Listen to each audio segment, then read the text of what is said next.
Shaped like a tadpole with its bulbous head pointing west toward the South China Sea, Corregidor sleeps. Nearly forgotten in this age of man-chutes and keyholes in the sky. Nearly forgotten, but never quite. There are those who will remember. But now, in these hushed moments between the dark and the dawn, Corregidor lives with her ghosts. They cannot talk. They speak only through the legacies they have left behind. Mute reminders of men who ate and drank and slept here in these ruins, who once swam and played on this stretch of beach, and who fired these guns in the defense of their lives. Corregidor, the rock. This too was Corregidor, 22 years ago. Peaceful, quiet. Suddenly at Pearl Harbor, the peace and quiet exploded, and war echoed across the Pacific.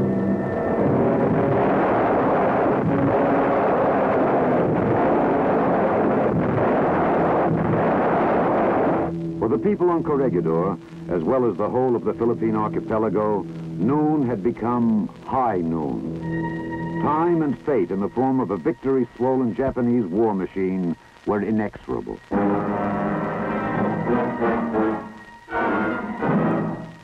Manila fell. Bataan was driven to her knees.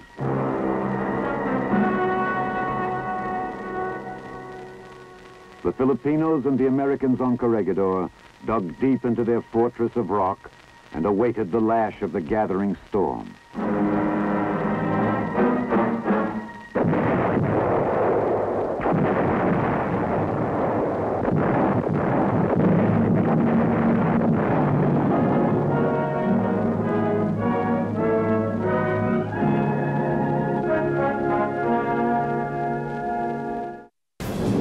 The plain and simple truth was that nobody was giving up.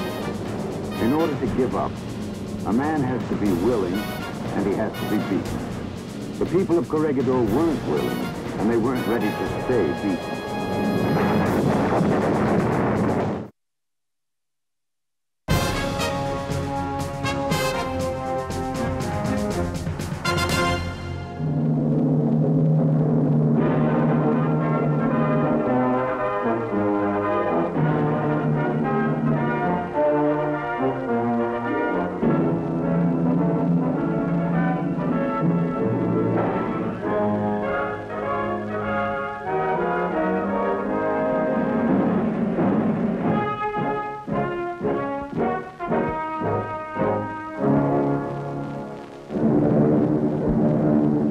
In April of 1942, the island of Corregidor was a fortress besieged.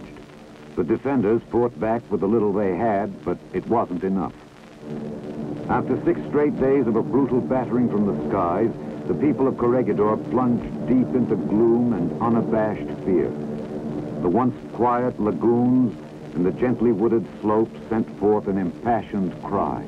Corregidor calling, Corregidor calling, Corregidor calling, Corregidor calling.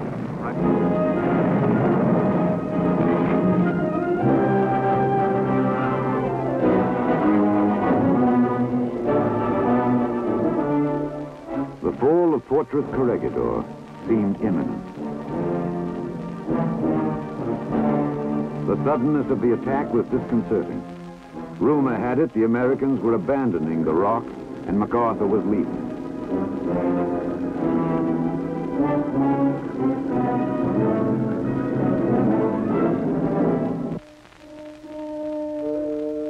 Chief Nurse Ann Neeler Giles recalls her feelings on that day. She's seen today as she works in the garden of her San Antonio home with her daughter Sally Ann. It looked pretty bad to some of us who were there. We knew deep down inside that it couldn't be true. When the initial shock wore off, we learned the truth, that General MacArthur had received direct orders from Washington to fly immediately to Australia. That was all we needed to know. So we set ourselves to staying alive there in Malenta Tunnel until they did.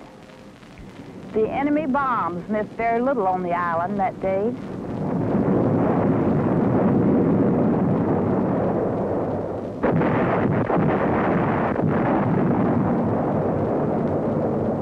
We got right down to work. I tied my hair up in a piece of gauze and checked the shock ward to see if they had adequate help. Then I went to the operating room where I gave anesthetics to one casualty after another. When all the casualties had been cleared, I realized that we had not eaten since morning. Our water supply had been hit during the bombing, which caused us to have to ration our water to 1 drink a day. Not a drop could be spared for brushing teeth or washing the faces of our feverish patients. The seawater that had been filtered and flavored with coffee made us more thirsty. We dreamed of fresh, cool water running over stones, green grass and fresh air. And it was like that for 26 days of continuous bombing. Well, the plain and simple truth was that nobody was giving up. In order to give up, a man has to be willing and he has to be beaten. The people of Corregidor weren't willing and they weren't ready to stay beaten. But it was true that some of them were leaving to come back and fight another day. And so the enemy came. General Jonathan M. Wainwright surrendered the Rock. General Wainwright had made his final report before meeting with the Japanese commander. With broken heart and head bowed in sadness, but not in shame, I report that today I must arrange terms for the surrender of the fortified islands of Manila Bay. Please say to the nation that my troops and I have accomplished all that is humanly possible, and that we have upheld the best traditions of the United States and its army. Some things were hard to swallow, but they were a part of the time.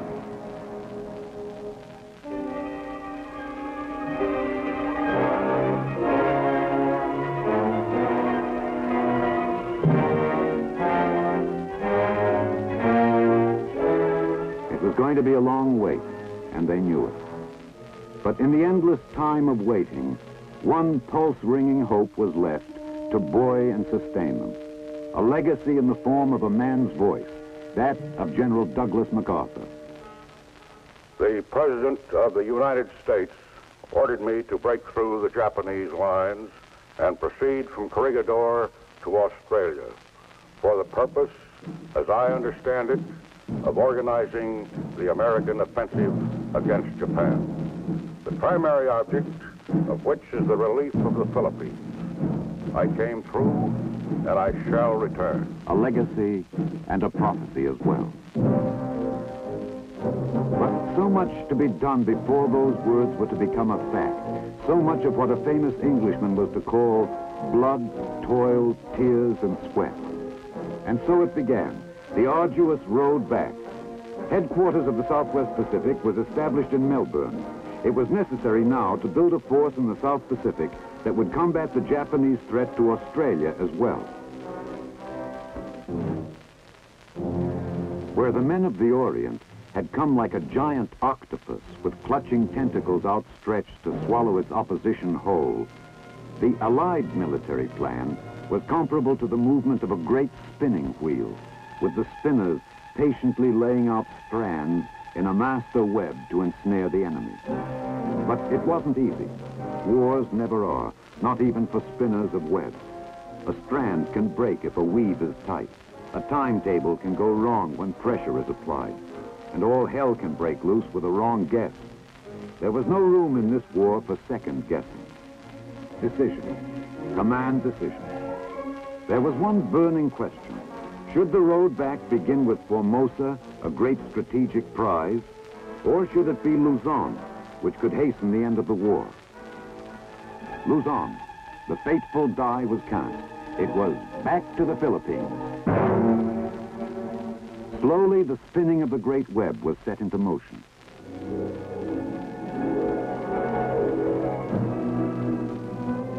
Island-rocking decisions were being made in Melbourne, while on Corregidor, more fundamental decisions seemed important. We tried to maintain some semblance of normality. But this is hard to do when you're dirty, hungry, and completely exhausted. Performing operations by lantern lights can be trying on the nerves. And after 3 or 4 days of this, we were numb. Besides the wounded, many fell sick. Malaria was the killer. As the GIs used to say, the mosquitoes had air superiority. All around us, the Japanese officers inspecting our equipment and making pictures of us. We never knew why. They never notified our families that we were prisoners. The nurses fell ill with dysentery, which made it even more difficult for us to do our job. And all around us, our officers and soldiers streaming in from the hot sands of the beach where they had been placed in camp by the enemy, all suffering from dysentery, skin infections, and just plain exhaustion. Even so, I was glad that I had turned down General Wainwright's offer to evacuate me and decided to stay there with them. There, in that tunnel, choked with shell smoke and misery, was a group of people that meant more to me than anything else. It simply seems like a bad dream now, but then, an endless nightmare. For living through her nightmare, Nurse Ann Naylor-Giles earned the Legion of Merit and the Bronze Star. There was good reason to remember Bataan. Men died, and those few who lived through the infamous Death March became the walking ghosts of Bataan.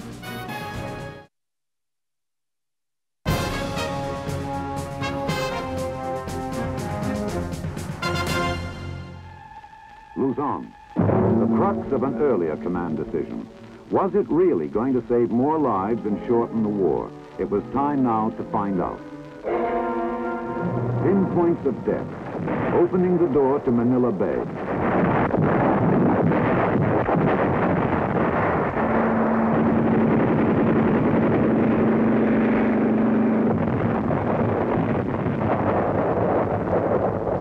American lives were saved, and those who lived found their own ways of being grateful.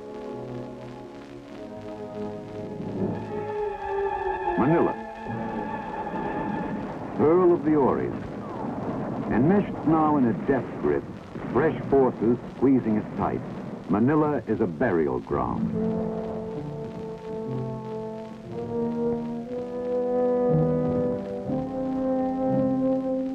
It was said the enemy commander gave one last order to his men: hold Manila or burn it.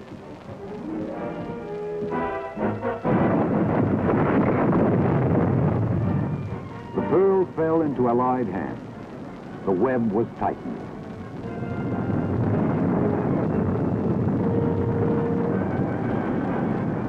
There was good reason to remember Bataan. Men died, and those few who lived through the infamous Death March became the walking ghosts of Bataan.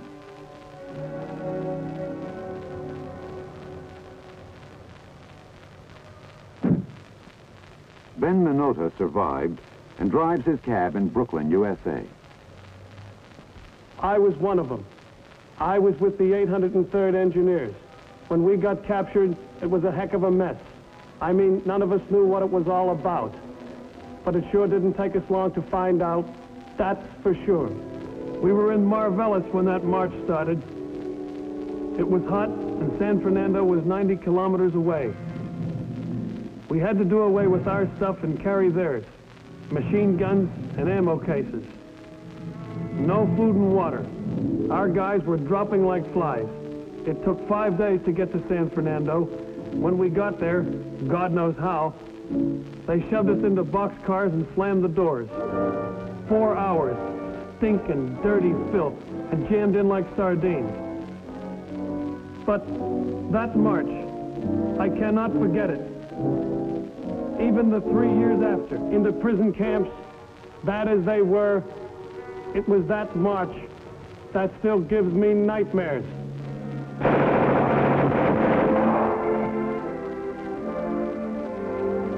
And so they took back Bataan. But for these men, this was no death march. It was a march back to life and the living. The web spins on, its determined strands reaching out hungrily for Corregidor. The Rock, sometimes called the Gibraltar of the East. Other military objectives may have been more important from a strategic point of view, but none meant more symbolically than this hunk of rock sitting on the sea. Officers and enlisted men alike fervently awaited the next move. They wanted Corregidor, and fast. The strategy decided on was the one of surprise. The web spinners gambled on an enemy attitude, that no one in his right mind would even consider dropping a regiment of paratroopers on such a small target.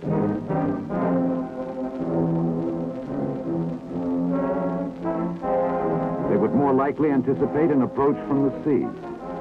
The Allied High Command decided to go for broke. Naval bombardment, aerial attack, amphibious landings, and a parachute drop. The 503rd Regimental Combat Team was the jump regiment picked to do the job.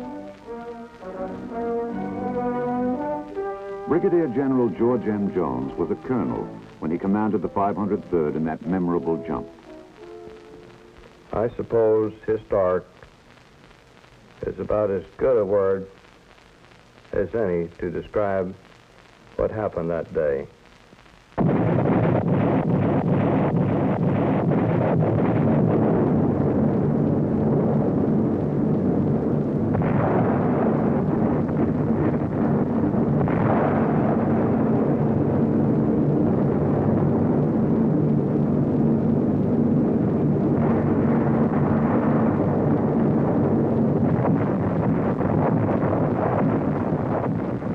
Corregidor is a little island that lies in the mouth of Manila Bay, and as such has historically controlled the entrance to Manila. I think the troops of the 503rd were enthusiastic about the jump. Of course, any veteran paratrooper knows that when he jumps into an operation, that he's jumping into the unknown. He expects to be surrounded, outnumbered, and outgunned. And the realization of this, of course, certainly makes for individual tension. But I think at the time of the drop, the troops were really ready to go. We had 2 drop zones and 2 series of planes that came in single file over each drop zone. The wind was blowing.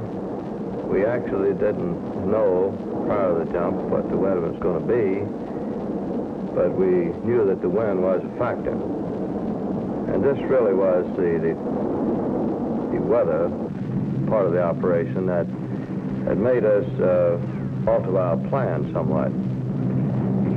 We started off jumping 8 men at about, I believe, 550 feet jump altitude, which is a fairly low altitude for a parachute jump. As each plane in the serial would come over a prearranged point, we would give the word to count a certain number of seconds, and then the first man of that stick would go out. We started off jumping 8 people in a stick. A stick meaning the number that are going to jump at that pass over the drop zone.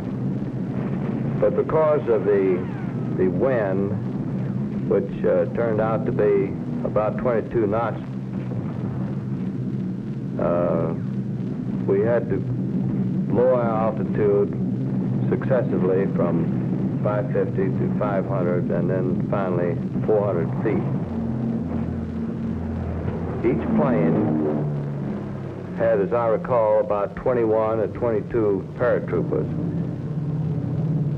This whole jump was controlled by Colonel John Lackey, the troop carrier commander, and myself, who were flying above the formation and giving specific instructions to the jump masters in each plane.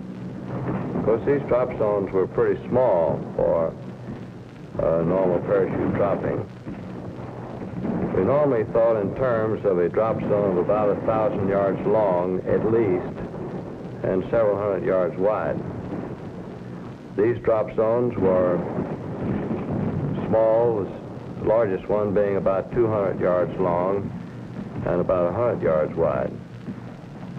They were surrounded by rubble and rather high buildings.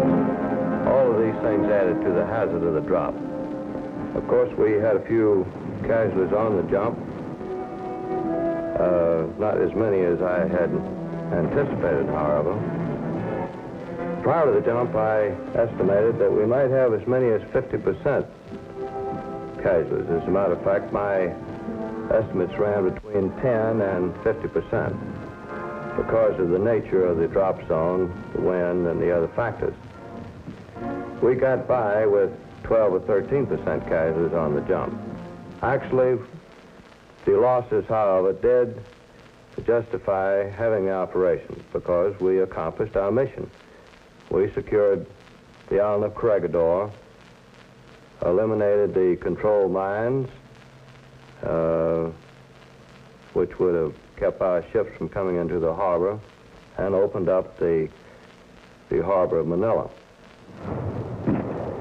Now, as far as the surprises, of course, this operation was short, was fast, and full of surprises.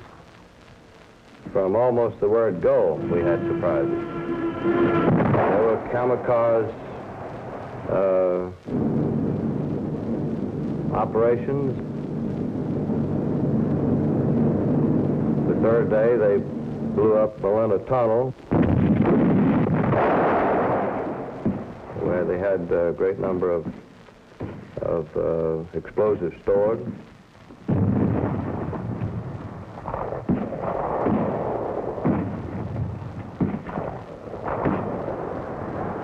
The jump was dramatic and successful. The enemy was hit around the clock in every way he could be hurt. On the sea, on the beaches, in the streets. The end was in sight. As suddenly as it had begun, it was over. The web, indeed, had overtaken the rock. I believe that the most lasting memory is General MacArthur's visit to the island of Corregidor. After the operation was all over, General MacArthur visited what was always considered by many people as one of the soft spots in his heart. He had a great affection for Corregidor. He came back and in a little ceremony with a few troops from each of the units that had participated, we formally returned the island to him. And I shall always remember that now very famous quotation when General MacArthur looked at me and said, "I see the old flagpole still stands. Have your troops hoist the colors to the top, and let no enemy ever haul them down." Corregidor sleeps with her ghosts. They cannot talk. They speak only through the legacy they have left behind in this fortress in the sea.